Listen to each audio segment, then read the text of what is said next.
Fundación Juntos por una Sonrisa, manos unidas para cambiar.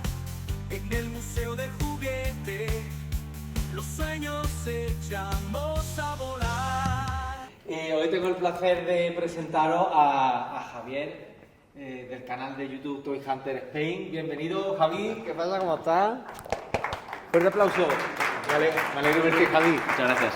Gracias a todos por venir. Javi y yo somos compañeros de YouTube y gracias a Dios pues ni es el primer ni el segundo sarao en el que nos vemos juntos, Eso es, sí que es mi primera presentación de este tipo, con lo cual si cometo alguna incorrección me lo disculpáis, porque es la primera vez que me manejo con un PowerPoint y que hago una cosa como esta.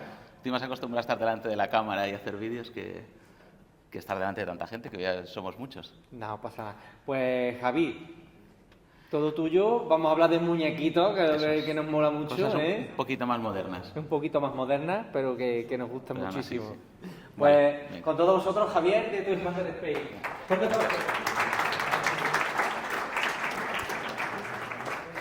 Vale. Bueno, buenos días, tardes ya a todos. Primero agradecer al Museo Ricordi y a la Fundación Juntos por una Sonrisa que haya organizado este primer encuentro nacional del juguete, que bueno, yo que voy a muchas ferias, convenciones dentro y fuera de España y tal, es una cosa que se echaba un poco en falta y estamos muy acostumbrados a ir a mercadillos, a ir a tiendas especializadas en juguetes, pero realmente que se hagan charlas como esta, que haya un museo como el que hay aquí, que ayer tuve la suerte de conocer, y que quedé totalmente impresionado. Yo soy coleccionista y apasionado a los juguetes y videojuegos de los años 70 hasta los 90. Yo nací en el 77 y bueno, esa es la época que a mí me tocó vivir y creo que es la más importante dentro de la historia del juguete, ya que creo que quizás seamos la única generación que va a jugar mayoritariamente con juguetes.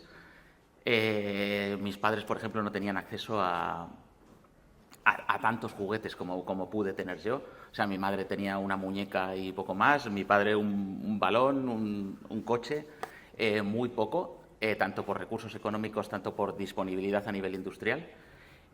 Nosotros sí que nos llegó de lleno el mundo del juguete a nivel masivo, con producciones ya en Asia y demás. Y las generaciones siguientes a las nuestras ya llegó el mundo de las pantallas a todos los niveles y el mundo del juguete físico ya se vino de nuevo para abajo. Con lo cual yo creo que esas 3 décadas, 70, 80 y 90, para mí ha sido la época dorada del juguete a nivel histórico. Porque, pues por esto que estamos hablando. Cuando Romel me dijo que de qué quería hacer esta charla, me dijo que sí lo quería hacer de las redes sociales, tal. Yo llevo coleccionando toda la vida, o sea, yo conservo todos mis juguetes desde que nací, también gracias a mis padres, que lo han guardado absolutamente todo. Yo no colecciono por nostalgia, porque yo no he tenido nostalgia de los juguetes, ya que no tuve la sensación de pérdida. Yo conservo todos mis juguetes, con lo cual, de hecho, muchos juguetes con los que yo jugaba de pequeño, yo ahora los veo y tampoco me remueven tanto, como puede ser Playmobil, con lo que yo jugaba muchísimo, pero hay otros que sí, sobre todo las líneas, la primera colección de Kenner de la Guerra de las Galaxias, las figuras del Pressing Catch que llegaron a España en los 90, de la que ahora os enseñaré un poquito más. Esas sí, yo por ejemplo no tuve Máster del Universo apenas, G.I. Joe sí que tuve cosas, Super Powers, Secret Wars. Todo eso lo que he tenido que encargarme es de ir completando todas esas series. O sea que lo he tenido mucho más fácil que la gente que ya tenía que empezar la labor desde prácticamente cero, de iniciar sus colecciones, de recuperar todo aquello que tuvo, que es una labor ya importante, tanto a nivel económico como a nivel tiempo, porque todo esto son muchas horas de búsqueda en Internet, un desembolso económico cada vez mayor porque las piezas cada vez son más escasas y los precios desde la pandemia han subido muchísimo. Entonces, bueno, yo realmente me he dedicado a ir completando series. Ya hace tiempo que completé todas las series principales de mi infancia y yo creo que de la infancia de todos, o sea, todas las líneas principales. Y desde hace un par de años, pues, me lancé al mundo de las redes sociales. Yo ya llevaba mucho tiempo a nivel fotografía y mundo audiovisual, que es al que me dedico, pero no me había lanzado a exponerme yo como coleccionista o como un poco divulgador de este maravilloso mundo. Y abrí primero un canal de Instagram que se llama Toy Hunter Spain y luego, hace unos 2 años, un canal de YouTube que también se llama Toy Hunter Spain y bueno, pues estoy grabando ferias, estoy grabando convenciones, tanto dentro como fuera de España, en Japón, en Estados Unidos. Y bueno, pues ahí estamos haciendo un poquito, pues tanto directos como abriendo juguetes, haciendo un poquito su historia, conociendo mucha gente maravillosa de este mundillo que cuando un poco vas por libre tampoco tienes margen a conocer, y cuando ya te expones un poco más ya te conviertes como en un punto de conexión de mucha gente. Y bueno, pues eso es de agradecer. Así que bueno, el canal está funcionando bien, estamos llegando ya en algo menos de 2 años a los 10.000 suscriptores, que según está el tema es bastante complicado. Y bueno, vamos al tema principal de la charla. Voy a hablar no solo de las figuras de Pressing Catch, como nosotros las conocimos aquí en España, sino voy a hacer un poco de historia sobre todas las figuras del mundo de la lucha libre, que a mí es un mundo que me apasiona. He podido estar en México en alguna ocasión, en el Arena México, he visto cómo ellos vivían esa pasión. También en Estados Unidos, viendo cómo llena estadios el mundo de la lucha libre. Y aquí a mí me pilló pues en el año 90-91, cuando llegaron a España. Me pilló en plena preadolescencia y las disfruté muchísimo y quiero compartirlo con vosotros. Así que bueno, vamos a empezar un poquito desde el principio, pero muy principios. A ver. Realmente la lucha es uno de los deportes más antiguos de la humanidad, ya que estaba presente en los primeros Juegos Olímpicos. Ya hubo deportes de lucha. Posteriormente, en 1848, un soldado de Napoleón instituye la norma de no realizar presas por debajo de la cintura, lo que dio origen a la lucha grecorromana o la lucha francesa. Hoy conocemos la lucha libre profesional como wrestling, pressing catch, como la bautizamos en España gracias a la cadena Telecinco, gracias a su mítico programa que pudimos ver en 1990. Y la lucha libre profesional, la verdad que, como os comentaba, es un mundo que está presente en muchísimos países. O sea, está presente en México, está presente en Estados Unidos, está presente en Europa. En Madrid ha habido asociaciones que han hecho combates a nivel... En Tabacalera recuerdo gente que hacía combates de lucha libre hace unos 10 años y sorprendía. En Japón fue un auténtico furor y lo sigue siendo. O sea, luchadores norteamericanos han hecho giras por allí increíbles. Allí la llaman puroresu a la lucha libre. Y bueno, es un mundo que la verdad que es realmente fascinante. Vamos a empezar con México, que es donde creo que con más pasión viven este mundo. En 1863, Enrique Ugartechea introduce un derivado de la lucha grecorromana en México. Y ya en 1933, Salvador Luterot González, el que denominaremos como padre de la lucha libre mexicana, que veis en imagen, ya funda la empresa mexicana de lucha libre y crea el mítico Arena México. Arena México es un pabellón como el que veis aquí, donde hay lucha casi pues, no sé si a diario, pero semanalmente hay varios eventos.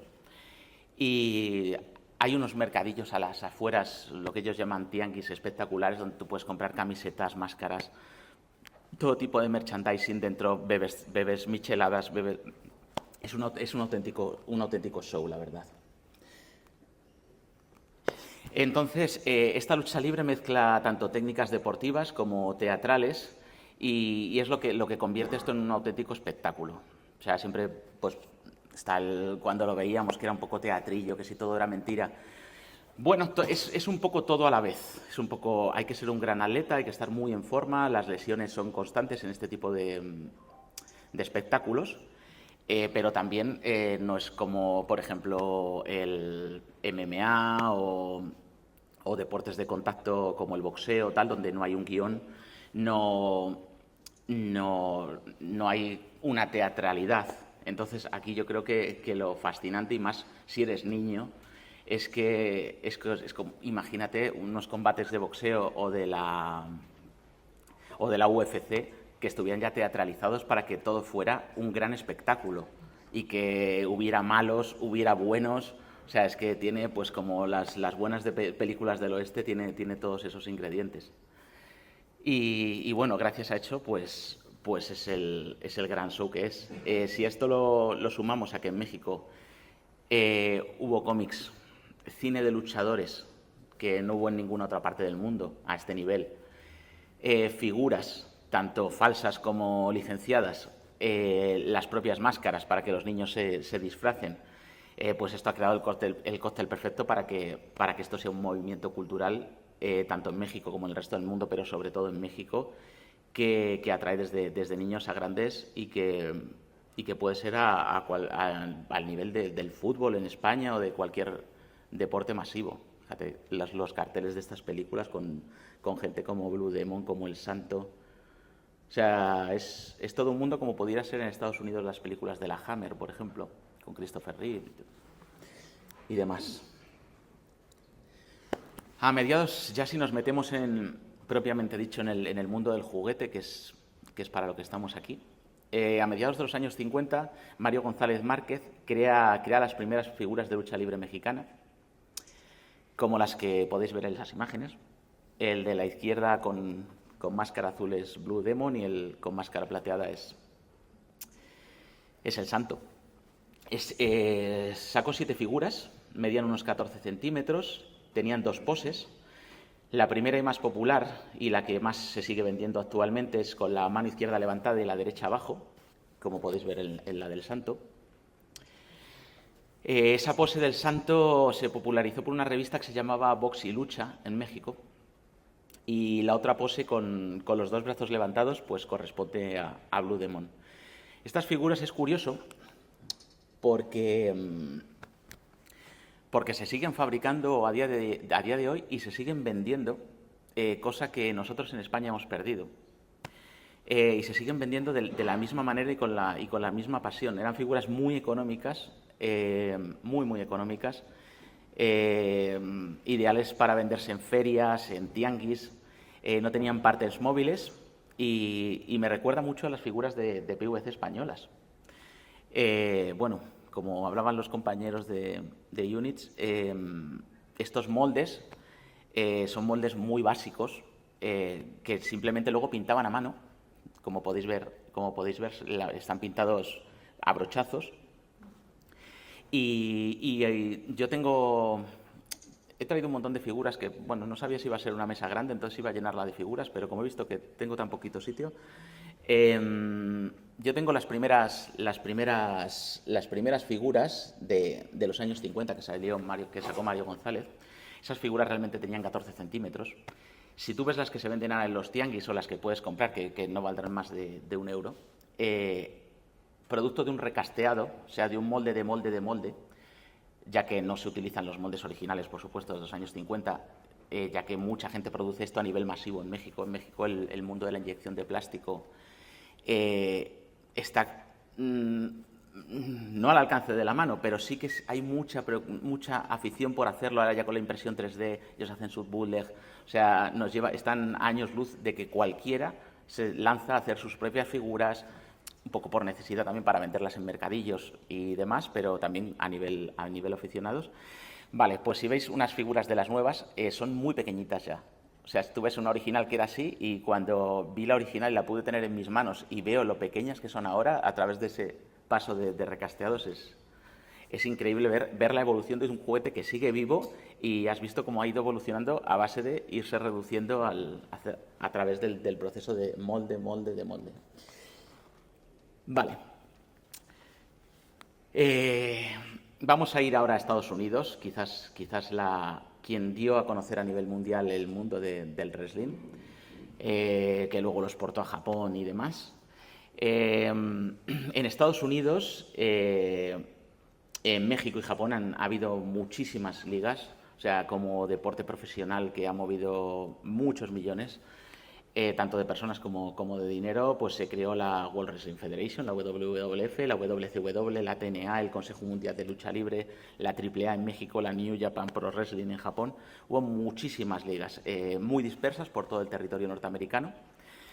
Pero no fue hasta los años 80 cuando llegó Vince McMahon Jr., que es el que habéis aquí con Hulk Hogan. Su padre ya era un gran empresario del mundo de la lucha libre. Hay unos documentales en Netflix sobre su vida que son espectaculares. Y él fue el primero que quiso juntar todas esas ligas, hacer una gran liga muy importante, y vio la importancia del merchandising. El merchandising y, sobre todo, relacionarlo con el mundo del niño, del juguete, y bueno, pues que fue el primero que impulsó de manera industrial y licenciataria hacer figuras de lucha libre. Vamos a hacer un poco de historia sobre este mundo de las figuras a mediados de los años 80 y demás, hasta vamos a hacer un recorrido entre mediados de 80, mediados de 95, mediados de 90 quiero decir, que fue sin lugar a duda la edad de oro del wrestling. El primer intento de adquirir la fabricación de figuras de la WWF, que era la liga más potente en aquel momento y lo sigue siendo a día de hoy, denominada WWE, fue por parte de la marca Renko, una marca mítica que había sacado figuras de Conan, bueno, una figura histórica en Estados Unidos, pero que se encontró con una oferta por parte de Galoob, que por aquella época tenía los derechos del equipo A, una empresa de juguetes muy potente también, y no pudo acceder a la licencia de la WWF, que era la licencia que todo el mundo quería tener. Entonces se conformó con estas figuras que veis en las imágenes, que son las All Star Wrestlers, y que eran para la AWA, que era la American Wrestling Association. Y bueno, pues eran figuras que traían ropa de tela, que venían en parejas, que tenían su propio ring. O sea, bueno, Renko tenía experiencia en el mundo del juguete y sabía hacerlo, y lo hizo bien con estas figuras. Pena que fuera de una liga que no era la principal en aquel momento. Aquí podemos ver, por ejemplo, todavía los Legend of Doom, que luego veríamos en la WWF, los Road Warriors, ya estaban, porque los luchadores iban de liga en liga también muchas veces. Galoob, por su parte, tampoco consiguió. Ahora, como veremos a posteriori, Galoob tampoco consiguió la licencia de la WWF.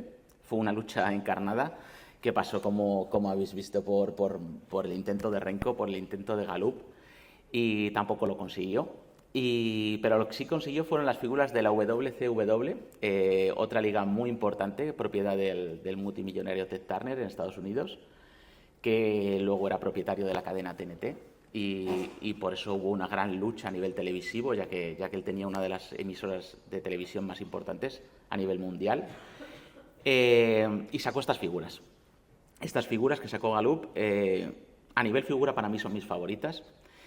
Hacían un poco de trampa porque su nivel de detalle podía ser muy, muy realista, ya que no eran articuladas. O sea, eran unas figuras rígidas, no tenían ni siquiera alambres, no se podía cambiar la postura. Entonces eran unas figuras rígidas, con lo cual juegas con mucha ventaja a la hora de poder hacer un molde bueno, tampografías buenas, y eran muy, muy detalladas. Hubo dos series. La primera serie se lanzó en 1990 con 12 figuras distintas más 5 blister dobles. La serie 2 salió en 1992 solo para el mercado de UK y contó con 17 figuras individuales y 4 blister dobles. O sea, la serie fue bastante limitada, pero fue muy, muy bonita. Aquí os enseño figuras de la serie 2. Tenemos la de Dustin Rhodes, que es quizás la más cotizada de la serie 2 que sacó luego Hasbro. Esta blister doble de Les Luger y Sting Estas son figuras que sueltas, si las encuentras, que no es cuestión ya ni siquiera de tener el dinero para comprarlas, son figuras que apenas aparecen, pues ya estamos hablando de 4 cifras probablemente, si es que llegas a encontrarlas. Figuras sueltas que pueden estar en unos 500, 600 euros y sueltas pues más de 1000, seguro si es que llegas a encontrarlas concretamente estas. También contaron con su propio ring, por supuesto, y 4 figuras articuladas de 14 pulgadas, rollo grande como nuestros Hyperman, por ejemplo. Y bueno, pues el ring era una pasada, era un steel cage con rejas, todas las figuras venían con su propio cinturón, no como en las de Hasbro, que solo venía el cinturón en el ring, sino no tenías el cinturón. Y bueno, la verdad que lo tenían todo para funcionar. En proyecto quedaron una serie de figuras ya sí articuladas y que como pongo en el texto, para mí yo creo que hubieran sido las mejores de la época sin lugar a dudas. O sea, ya tenían el nivel de detalle, fijaros la escultura de las caras, era espectacular, era una figura de buen tamaño y con articulaciones de cintura y brazos, pero ya era más que suficiente para superar a las anteriores que eran totalmente de una pieza. Esto no se llegó a hacer y una auténtica lástima porque hubiéramos tenido unas figuras increíbles. Seguimos por el periplo de la licencia de la WWF. Universal, que era la productora que emitía los combates de televisión de la WWF, adquirió la empresa juguetera y de videojuegos LJN Toys, que en aquel momento fabricaba el coche fantástico, E.T., Indiana Jones y Michael Jackson. O sea, lo tenía absolutamente todo en aquella época. Y hizo una oferta, de nuevo, que Gallup no pudo superar. Igual que Gallup hizo una que Renko no pudo, LJN hizo otra que Gallup tampoco pudo igualar y fue la primera empresa que por fin hizo figuras de la WWF con personajes tan míticos como Hulk Hogan, El Último Guerrero, Macho Man, iconos de la cultura popular de los años 80, sin duda. Empezó a fabricar en 1984. Es una empresa que tuvo muy poco recorrido. Empezó en el 84 y cerró en el 89. Y hizo estas figuras, los Wrestling Superstars, y se convirtieron en las primeras figuras de acción basadas en luchadores. Como veis en las figuras, era el modelo que utilizó Gallup con las del WCW. Eran figuras rígidas, sin articulaciones, con una pose. Y bueno, eran grandes. Y bueno, en cuanto a detalladas, a mí me parecen muchísimo más detalladas las de la WCW. Pero bueno, ya por lo menos teníamos figuras de nuestros luchadores favoritos. LJN produjo 6 series, o sea, fue una serie súper larga, 64 figuras en total. Las figuras eran grandes, medían unos 20 centímetros. Y aparte de esas 64 figuras, hubo 6 variaciones de pintura y 7 sets de parejas que podéis ver aquí en las imágenes. Tenía su propio ring, ya con el logo de la WWF, sus gomitas, bueno, bastante chulo. Y las figuras articuladas de las parejas, pues ahí las tenéis. Luego lanzaron un montón de series, o sea, esta gente ya que tenía la licencia no se cortó. Empezó a lanzar Bendis, los que se llaman en Estados Unidos Vendables, que ya podían permitirte crear alguna pose más o hacer alguna llave, ya que con un alambre podían moverse los brazos y dejarlos en una posición fija. Sacaron también los Troop Wrestlings, que eran como unos finger puppets, o sea, les metías el dedo así por el culete y jugabas con los dedos. O sea, bastante guapo a nivel juego, ¿sabes? Sí. Era tremenda. Luego sacaron los Stretch Wrestlers al más puro estilo Mr. Músculo. Ya conocéis la típica figura que la puedes estirar hasta límites insospechados. Podéis ver vídeos en en Instagram y en cualquier parte, donde la llenan de agua y eso llega a almacenar litros y litros de agua sin romperse. Bueno, pues igual hicieron con figuras de lucha libre. Muy guapas. Y luego también sacaron sus figuras grandes de 16 pulgadas con ropa de tela y que se quedan enormes. O sea, eran figuras muy, muy grandes. En Estados Unidos les gustaban mucho este tipo de figuras, tipo las primeras series de G.I. Joe y demás. Y bueno, la verdad que eran impresionantes. Como curiosidad también os cuento que en Estados Unidos las ferias de juguetes, en España también ha habido grandes ferias de juguetes como hemos visto antes en Valencia, en Alicante, y en Estados Unidos también las había, por supuesto, y en 1985 el EJN no puso un stand anunciando sus figuras de Wrestling Superstars, sino que montó un ring de verdad, y llevó a Hulk Hogan y a Jake Snake Roberts, el serpiente, y lo reventó. O sea, lo reventó, pero por todas partes. En vez de montar su típico stand, montó un verdadero combate de lucha libre en el 85 y fue una auténtica pasada. Como os he contado, el camino del EJN fue corto pero intenso, y la última serie ya la sacó la que fue la serie 6, era una serie negra, las Black Card, y las fabricó la empresa canadiense Grand Toys. Eran unas figuras que ya son muy, muy difíciles de conseguir. En este estado pues son figuras que ya estarán entre los 100 y los 500 euros fácilmente cada una, si es que las encuentras. Y bueno, pues fijaros, el último guerrero, Hulk Hogan, esta serie con el cartón negro era una auténtica maravilla. Vale, vamos ya a la época que vivimos en España, porque estas figuras o no llegaron, las de la WCW sí que llegaron. Llegaron de tal manera que, fijaros cuando os he puesto antes las tuvimos incluso en castellano.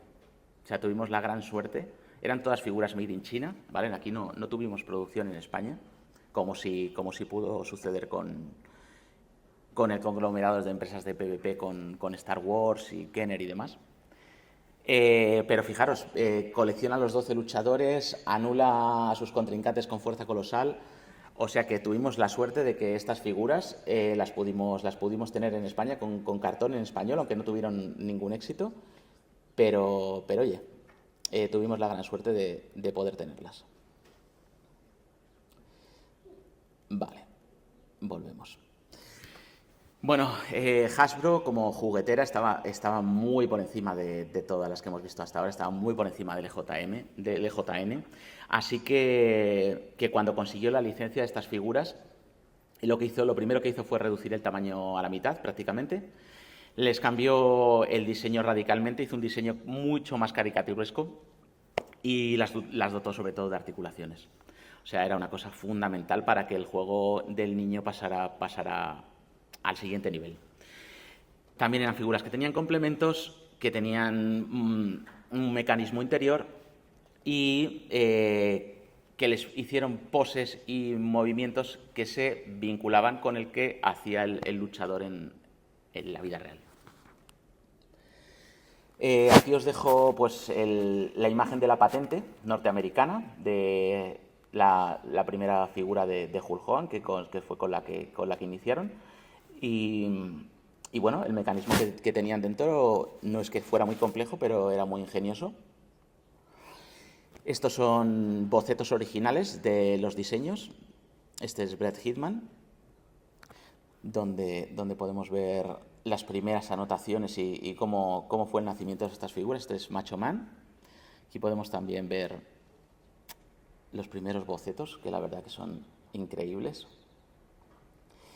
Y nos vamos un poco al tema de la producción. Ya os contaba antes que estas figuras son made in China y como hacían la inmensa mayoría de empresas en Estados Unidos, reutilizaban sin parar. E igual que aquí vivimos que aquí no, que Mattel hizo con con por ejemplo el tigre de Big Jim, que lo utilizó para Tarzán, que lo utilizó para Panther y para Battle Cat en Master del Universo, y tantas figuras que han sido reutilizadas de una línea para otra. Aquí, si te pones a analizar figura por figura, tú cuando las ves pintadas y con la cabeza del luchador al que corresponde, yo cuando jugaba desde niño ni siquiera me di cuenta de esto, pero ahora ya viéndolo y conociendo ya más de mayor, te das cuenta que muchos de los cuerpos son repetidos, son reutilizados de una figura a otra y solo le cambiaban la cabeza. Aquí, por ejemplo, tenemos a la izquierda al Cariñoso, que tiene la cabeza de Ric Flair, porque luego realmente Ric Flair llevaba su mismo cuerpo. Aquí tenemos a Tatanka, con el cuerpo de Texas Tornado, de Tornado Texas. Y a la derecha tenemos cabeza de la última aparición en la serie de Ted DiBiase, el hombre del $1.000.000, con cuerpo de Hulk Hogan, que luego salió así con otra pintura. Aquí tenemos también a Macho King, por ejemplo, que lleva el cuerpo que luego llevó Coco Beware también. Y pues bueno, pues aquí más. Me encanta el mundo de la producción de figuras. He tenido la suerte de conseguir first shots, prototipos. Intento de cada línea que colecciono conseguir alguna cosa así. Ahora es relativamente fácil con las series nuevas. Entonces siempre intento, cuando algo está en producción, como ha sido ahora Moto Origins o así, o las nuevas figuras que se está sacando Hasbro de Star Wars, la producción, como está en Asia, mucha gente extrae estas piezas de las fábricas y es relativamente sencillo, no barato, pero sí relativamente sencillo conseguirlas. Lástima que yo en esta época no pudiera estar en esas. Internet ha facilitado mucho esta labor también. Y bueno, pues aquí os dejo unas versiones de producción de estas figuras que me encantan verlas de esta manera. También imágenes de sesiones fotográficas que se utilizaron para la publicidad y los propios cartones de las figuras. Son impresionantes estas fotos. Publicidad de la época. Desembarcaron con televisión, desembarcaron con su propia revista, la World Wrestling Federation Magazine, publicidad en todo tipo de medios. En Toys R Us desembarcaron con una fuerza enorme. Las figuras solo valían 3,99. El ring valía 12,99. O sea, eran muy económicas. Las figuras más grandes que veremos después valían $25, que eran los Tolkien, que eran de 12 pulgadas. Fijaros la mítica publicidad de Game Boy que nosotros pudimos disfrutar aquí en España también. La revista Micromanía venía esa publicidad adaptada al mercado español. Entonces lo invadió todo, no sé, lo recordaréis porque fue una auténtica locura. Y ya nos vamos a meter de lleno en lo que fueron las figuras que sacó Hasbro. Hasbro fabricó también durante muy poquito tiempo, solo 4 años, desde 1990 a 1994. Sacaron 11 series, en total fueron 99 figuras, 99 figuras, o sea, ojo. O sea, una serie muy larga. Hay mucha gente que solo tuvo las figuras que se distribuyeron aquí en España, que fueron hasta, sobre todo, la serie 5, serie 6 como mucho. No se imagina muchas veces cuando hablamos de estas figuras o les cuento, joder, pues es que hubo hasta 11 series.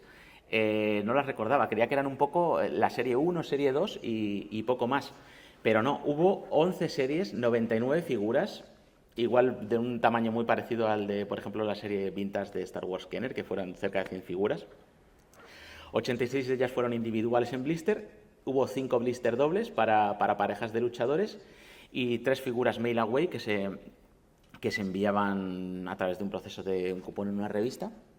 Entonces, bueno, pues vamos a hacer un repaso rapidito a las series. En el 90 salieron las que todos conocimos aquí, con los personajes principales. Su versión es sobre todo una imagen que reflejaba más la imagen de los luchadores a mediados de los 80, más que ya en los años 90. La serie 2, estas series fueron amplísimas, o sea, fíjate, estas tenía decenas de figuras. Luego se fue reduciendo su número.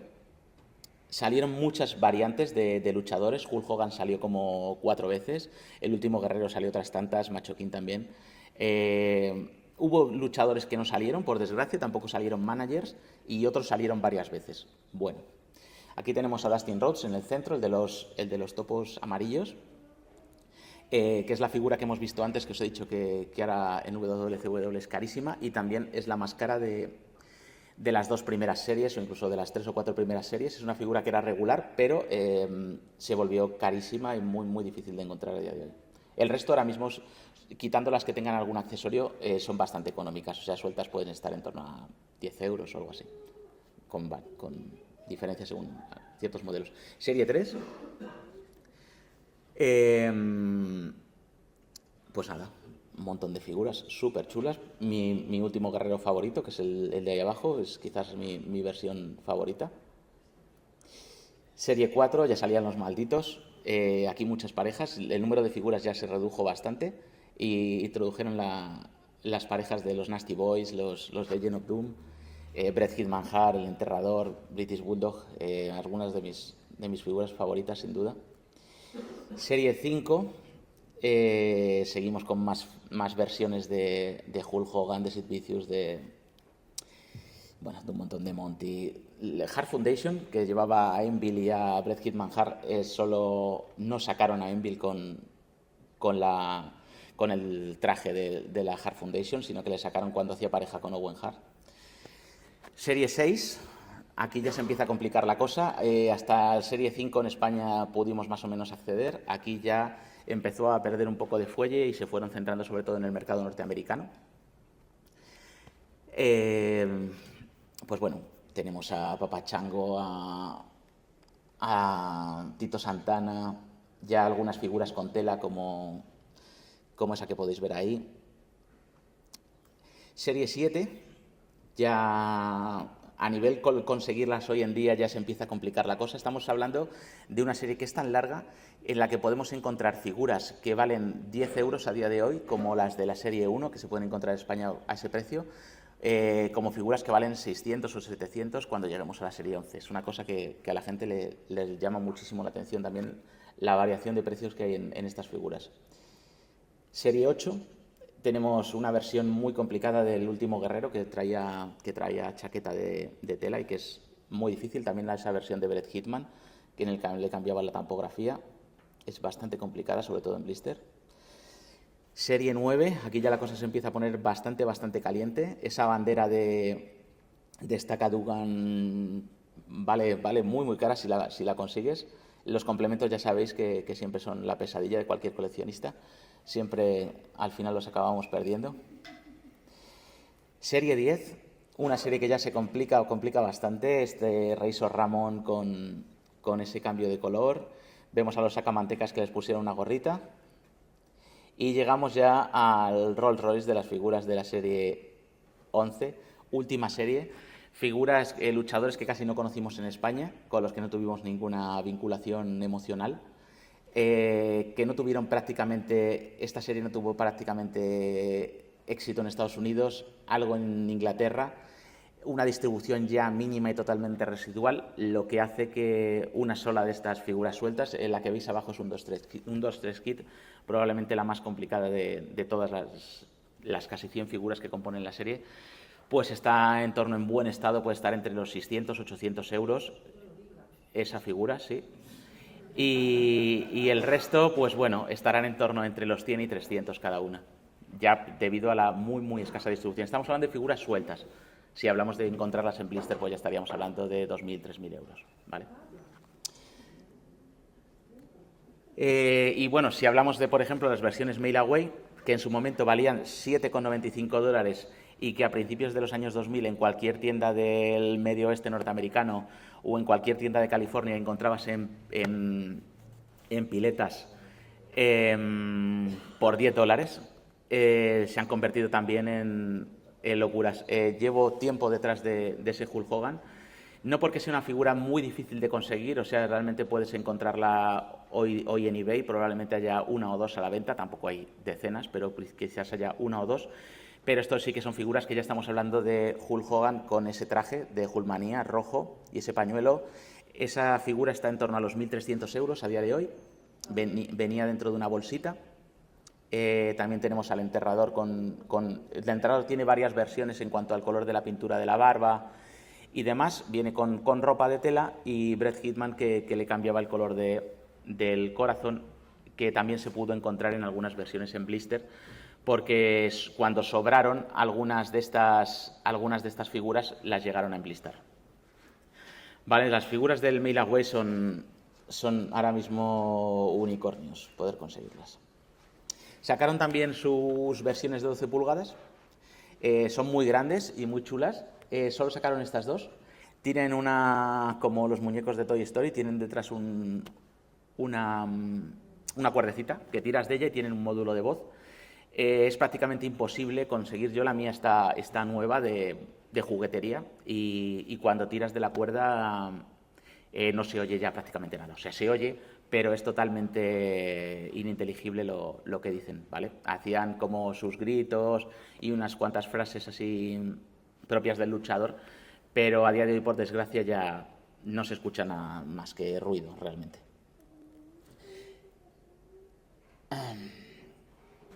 Hubo a nivel blisters, las 6 primeras series que se lanzaron con un blister color azul, el color del cartón.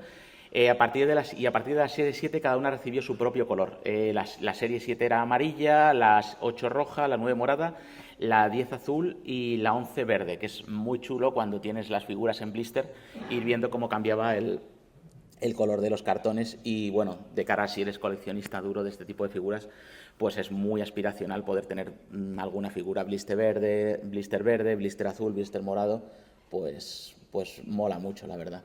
Vamos a hablar un poquito de los errores. Aquí tuvimos la gran suerte, estas figuras, como os he comentado, eran made in China, pero sí también pudimos verlas en distribución española. Las distribuía MB en España.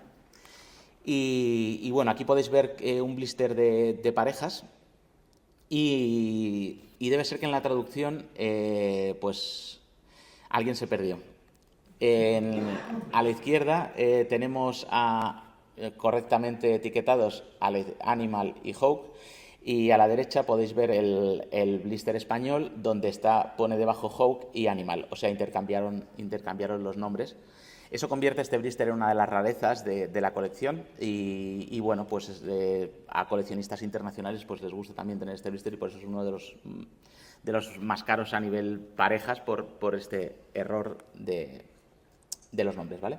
También nos sucedió lo mismo en España con Macho Man, y que en España ya llamamos Macho King cuando todavía él no había cambiado de nombre al personaje. Macho King fue el nombre que él adoptó después, y bueno, pues aquí ya nos adelantamos a ese cambio. Las 6 primeras series se pudieron encontrar en varios idiomas: en inglés, en español, en francés, en italiano y doble francés-inglés. Con lo cual, en Europa funcionaron muy bien estas figuras, y ya se preocuparon ellos de que hubiera en versiones multilingüe, ¿vale? Eso molaba. Aquí tenemos un blister individual, como los que tuvimos en las jugueterías españolas. Uno como este fue mi primera figura, cuando un día que salí del colegio, bueno, o sea, fue uno de los momentos que más recuerdo de mi infancia, probablemente, cuando me compraron en la papelería de mi barrio este Hulk Hogan. Previamente llegaron muy a contagotas a las jugueterías y tuvieron mucho éxito, con lo cual siquiera conseguirlo no fue fácil, porque llegabas y estaban agotados, o al menos estaba agotado Hulk Hogan y el Último Guerrero, y tenías algún personaje secundario, igual te quedaba siempre Hakim o algún otro, o el cariñoso. Pero me costó unas semanas conseguir a Hulk Hogan. De hecho, un compañero de colegio que lo tenía me lo trajo un día para verlo, porque yo ni siquiera lo había visto, y bueno, flipé de tenerlo por primera vez en la mano, porque ya había visto los anuncios de televisión, y ya fue una auténtica locura cuando pude tenerlo. Aún lo conservo, y conservo el cartón, porque yo en aquella época ya conservaba los cartones y los cortaba y guardaba los cartones. Igual por eso estoy aquí ahora mismo. El precio del venta al público era de 495 pesetas. O sea, eran precios bastante económicos. Las figuras de Star Wars también rondaban eso, entre 300 y 500 pesetas. y fue básicamente las que yo tuve también. No tuve prácticamente figuras o no tuve ninguna figura de Máster del Universo, por ejemplo, porque ya estábamos hablando de figuras que costaban igual 2.000 pesetas. O sea, valían 4 veces más que cualquier figura de Pressing Catch o Star Wars. Vale. Hasbro planteó en su momento una serie 12. Esa serie 12 iba a tener un cartón naranja y iba a traer nuevas figuras. Ten en cuenta que nosotros aquí en España el programa del Pressing Catch, aunque nos parece que duró muchos años, tal cual lo conocimos, no duró tanto y la burbuja, según subió, bajó bastante deprisa también, ¿vale?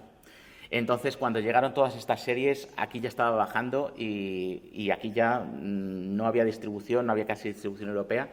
Entonces hubo un proyecto que es la serie 12 con cartón naranja, que iba a traer a Diesel, a Mabel, a Lex Luger, a Doink, a un montón de figuras nuevas y nunca se llegó a fabricar, ¿vale? Aquí vemos, están los moldes, hay figuras de producción y así hubiera sido si hubiera salido esa serie 12 naranja.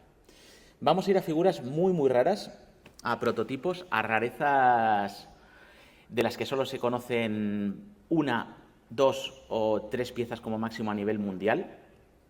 La primera que vamos a ver es el prototipo de Martillo Valentine, vestido como cuando hizo pareja con Honky Tonk Man en los Rhythm and Blues. Solo se pudo ver en un anuncio de Toys R Us, en la publicidad. Ya sabéis que muchas veces en la publicidad para hacer esas fotos se utilizaban figuras de preproducción. Ahí podemos ver muchas veces en los catálogos figuras que están pintadas de diferente manera a como luego salen en producción, porque de cara a sacar los catálogos y las revistas se hace primero las fotos con lo que hay. Entonces, casi todas las figuras que vemos de las máximas rarezas de esta línea y de muchas otras las vemos en catálogos, concretamente este de Toys R Us, casi siempre de Toys R Us. Y en el número de marzo del 91 de la revista oficial de la World Wrestling Federation encontramos un anuncio de Toys R Us en el que aparecía esta figura. Esta figura nunca se llegó a lanzar y ahora pues es una figura pues que esta realmente sí que es una auténtica pieza de museo. La tiene un coleccionista norteamericano, creo que hay 3 conocidas y bueno, pues aquí os la muestro. Esta figura también es muy especial. Es una figura del barbero de Brutus Beefcake con pantalón rojo y amarillo, cuando hizo pareja con Hulk Hogan en la WrestleMania 9, formando parte de los Megamaniacs. Tendría que haber salido en blister morado, ¿vale? Nunca salió a producción, pero sí que se produjeron. Muy, muy pocas unidades, supongo que serían la mayoría destruidas, y de esta se conoce esta pieza. Y al final hubo una historia con esto, y es que el barbero dejó la compañía antes del lanzamiento, entonces lo sustituyeron por Tatanka en la serie 6. ¿Vale? También los luchadores entraban y salían de la compañía y pues les pilló con el pie cambiado. Era la misma figura de siempre, pero cambiaba el color del pantalón. Más cosas muy, muy raras. Tenemos ahí veis a la derecha de la imagen a Macho Man con calzoncillo y rodilleras verdes. A este se le vio en el catálogo de 1990 de los grandes almacenes J.C. Penney norteamericanos. Y de nuevo, pues un catálogo de juguetes pues nos desvela historias de la producción y piezas mitológicas. Entre el año 88 y 89, cierto es que Macho Man alternó su vestimenta con calzón verde y otras veces salía con el calzón que veis ahí naranja con estrellitas y rodilleras amarillas. Entonces, suponemos que esta fue una versión descartada. Iniciarían quizás la producción en verde, pero el personaje al cambiar su atuendo pues lo cambiarían también y supongo que no querían hacer tampoco 2 versiones por tema costes y al final se quedó la versión naranja y la versión verde pues es otro auténtico unicornio. Aquí vemos a Kamala. Esta figura sí salió, lo que pasa que salió en muy poquísima tirada, en la serie 7, y lanzaron algunas con una luna en la tripa. La que veis a la derecha trae una luna, cuando su versión de fabricación masiva trajo una estrella. Bueno, pues la pieza de la luna también, estamos hablando de miles de dólares, cuando la otra puede ser algunos cientos, y pues bueno, recuerda casos populares como el Jabba capa de vinilo en Star Wars o tantas y tantas piezas que se ha hecho una producción muy corta y por tema costes o por cualquier otro motivo se ha descontinuado muy rápidamente y se ha hecho otra versión. Aquí tenemos esta que es una locura también. Os decía antes que estas piezas eran made in China, pero hay un matiz que a mí me encanta. Ahora ya estoy consiguiendo este tipo de piezas. Hace poco conseguí a Brett Hitman en su versión Fun School. Fun School es una empresa india que producía para el mercado indio. Entonces produjo G.I. Joe, tenía licencias de un montón de marcas norteamericanas muy, muy potentes. Y bueno, y en este caso, entre el 94 y 95, hizo figuras made in India. Cartón, producción, figura, made in India. Igual que hacía con G.I. Joe y demás. Estas son las figuras más difíciles de conseguir en blister de la colección. Los cartones son de una calidad pésima. Las figuras tienen diferentes deficiencias de pintura. La calidad del plástico es peor. Los accesorios, por ejemplo, el collar de Razor Ramon es bronce en vez de dorado. Y aunque te las encuentres prácticamente nuevas de fábrica, te las encuentras así. O sea, en este estado, que parece que han salido de una inundación, pues te las encuentras así y son carísimas. Yo he estado en la India 4 veces, he hecho muchas rutas por India, por nivel fotografías y demás. Casi nunca he encontrado una juguetería y he buscado mucho desde principios de los 2000 y nunca he encontrado estas figuras ni figuras muy raras que hay de producción en India. Entonces yo creo que estas figuras, al igual que Masters del Universo que fabricó Leo India, que he buscado allí físicamente desde Bombay a Nueva Delhi hasta Kanyakumari en el sur, nunca las he encontrado y creo que es por gente que sí que me han comentado que les traían en su época, gente que tenía dinero, se encontraban sobre todo en los aeropuertos, ¿vale? En los aeropuertos y en sitios para gente extranjera o gente con alto poder adquisitivo. No eran figuras muy del día a día para la población común. Así que son muy, muy raras de conseguir. Vamos al mundo rings, ¿vale? Se lanzaron al mercado 3 rings. El azul de 1990, que cuenta con 4 variantes, según el color de los tensores, azul o negro, y de la parte superior, que podría ser cuadrada o redonda. Hubo una quinta variante de J.C. Penney, donde venía la foto que hemos visto antes del Macho Man calzón verde. Incluía las figuras embolsadas y una figura, la de J.C. Penney, incluía, que la vamos a ver aquí, figuras embolsadas de Hulk Hogan y Macho Man en el propio ring. O sea, te venía esa pegatina y metieron en bolsita estas dos figuras. La única opción que hay de conseguirlas en bolsa. Muy difíciles. Os dejo unos bocetos, los bocetos originales que hizo Hasbro para el ring. Como veis, este no fue el definitivo, no fue el que se eligió, ¿vale? Pero estaba guapo también. Y os dejo el boceto original definitivo. Luego sacaron un ring con sonidos. Este sí muchos lo recordaréis, que le apretabas a los botoncitos y tenía los sonidos de lucha. Molaba mucho. El cinturón, la única manera de conseguirlo era con el ring, o sea que tenías que comprártelo sí o sí si querías que uno fuera el campeón. Y luego llegamos a 1993, donde se lanzó el ring amarillo, de la versión King of the Ring, que si queréis ver la rareza de este ring, hay uno por cada 100 azules, ¿vale? Es muy, muy raro. Si alguna vez lo veis, no lo dejéis escapar. Os dejo también el diseño original con el que se hizo el diseño de la caja. Hubo una Collector Case, que solo salió en Estados Unidos. Estuvieron los mini wrestlers, hubo 3 packs con 4 figuras cada uno, más un mini ring con 6 figuras más. Estos eran muy pequeñitos, eran así. También distribución norteamericana. De esto poquito vimos por aquí, poquito nada. Aquí tenéis el mini ring con otras 4. Eran muy difíciles de colocar en una base que traían y casi siempre se rompía. También hubo disfraces. Aquí vemos cómo podías vestirte del último guerrero, tener el cinturón.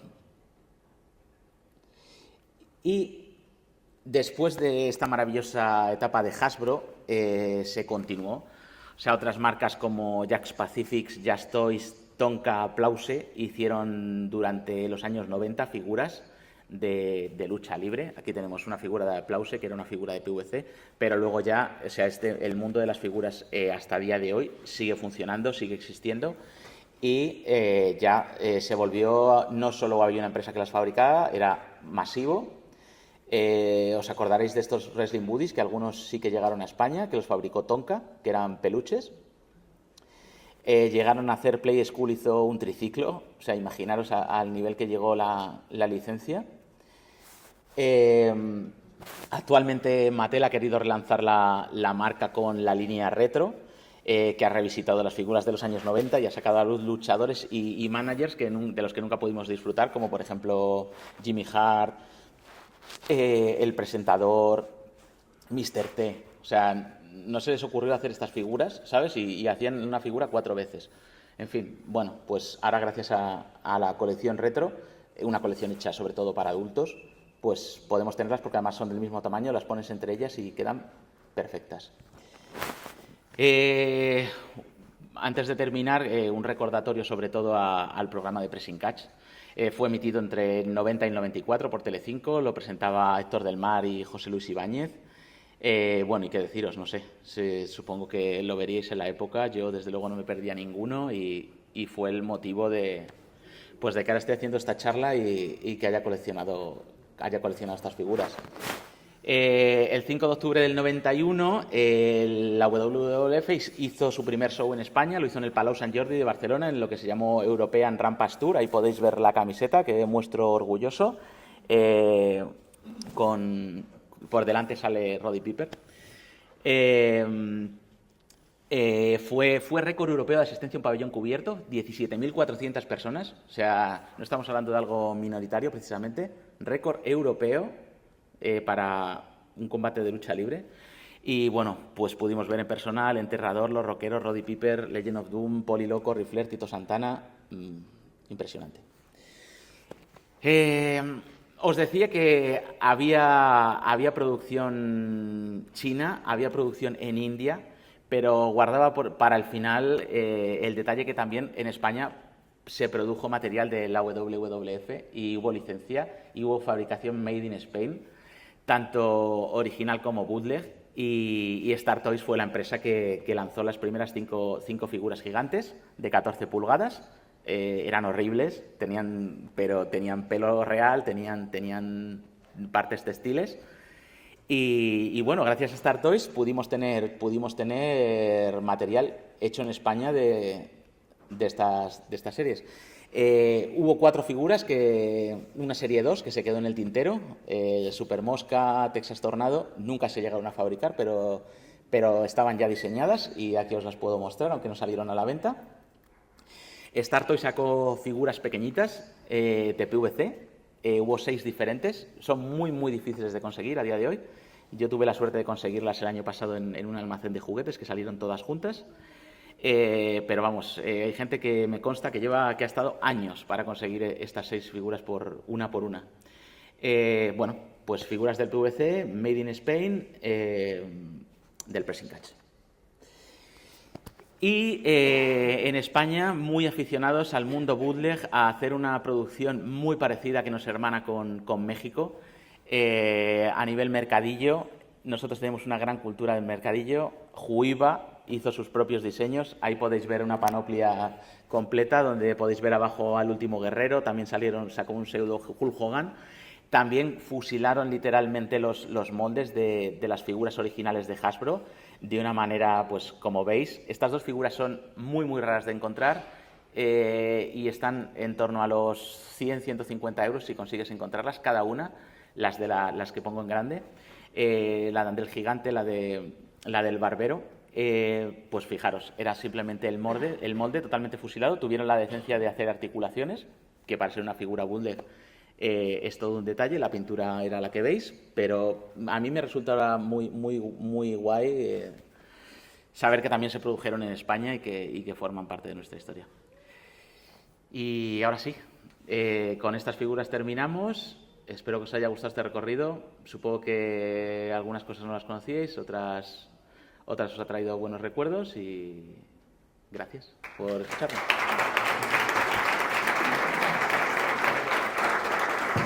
Fundación Juntos por una Sonrisa, manos unidas para cambiar.